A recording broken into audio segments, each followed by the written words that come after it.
Hello everyone, welcome back to new brand video. In this video I'm going to be showing you how to fix no internet connection on TikTok app. If you want to open TikTok and playing video but face this type of errors, so how to fix? First of all, go back here home screen and open your mobile setting, and from here click on Wi-Fi and make sure that connect strong Wi-Fi connection. Turn off Wi-Fi toggle, at least the 30 second you have turn it on, and after that go back.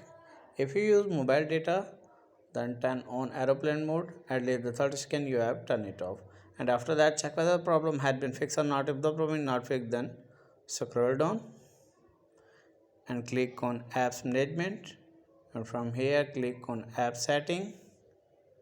Wait some second and search for this TikTok app.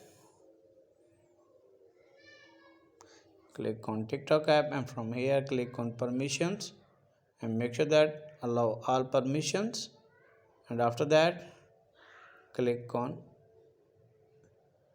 storage and cache, and from here click on clear cache, and after that click on clear, and after that go back here home screen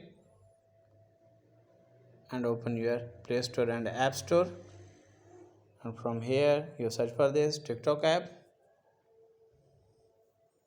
Click on TikTok app. You as can see update option. What you need to do it, click on update, and after update I hope your problem will be fixed. If the video is helpful, then like and subscribe my channel. If you have any problem, share with me in the comments box. I will help you more. Thanks for watching.